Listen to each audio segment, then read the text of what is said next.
அண்மை செய்தியை பார்த்துக் கொண்டிருக்கிறோம். திமுக தரப்பில் தற்போது ஒரு அறிவிப்பானது வெளியிடப்பட்டுள்ளது.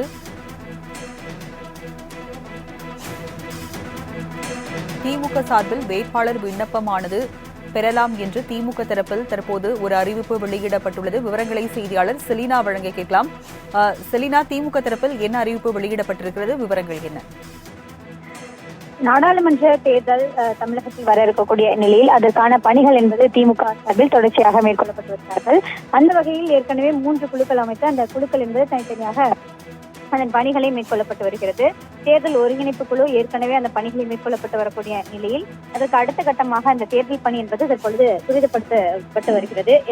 நடக்க இருக்கக்கூடிய இந்த நாடாளுமன்ற தேர்தலுக்கான திமுக சார்பில் வேட்பாளராக போட்டியிட விரும்புவதற்கான விருப்ப படிவங்களை வருகின்ற 19ஆம் தேதி முதல் அண்ணா தலைமையிடத்தில் பெற்றுக் கொள்ளலாம் என்றும், போட்டியிட விரும்புகின்ற கழக வேட்பாளர்கள் விண்ணப்பத்தை முறையாக பூர்த்தி செய்து 1ஆம் தேதியிலிருந்து 7ஆம் தேதிக்குள், அதாவது மார்ச் 1ஆம் தேதியிலிருந்து 7ஆம் தேதிக்குள் மாலை 6 மணிக்குள்ளாக நேரடியாக வந்து தலைமை கழகத்தில் வழங்கிட வேண்டும் என்றும், அதே போல வேட்பாளர்கள் இந்த மனுக்களை பெறுவதற்கு 2000 ரூபாய் கட்டணமாக வசூலிக்கப்படுவதாகவும், வேட்பாளர்கள் விண்ணப்ப கட்டணம் என்பது 50,000 ரூபாய் என்று தற்பொழுது திமுக தலைமை கழகம் வந்து அறிவிப்பு வெளியிடப்பட்டிருக்கிறது.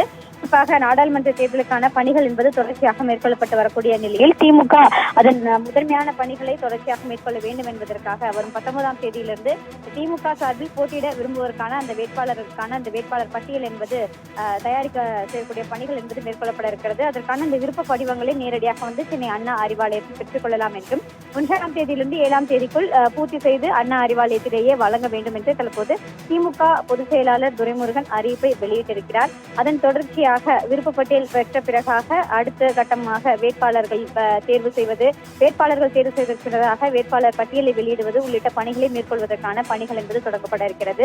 அதற்கான 1ஆம் தேதியிலிருந்து 7ஆம் தேதிக்கு அந்த பணிகளை முடிவு செய்ய வேண்டும் என்பதற்காக விருப்ப பட்டியலை பெறுவதற்காக தற்பொழுது அறிவிப்பு வெளியிடப்பட்டிருக்கிறது. விவரங்களுக்கு நன்றி செலினா.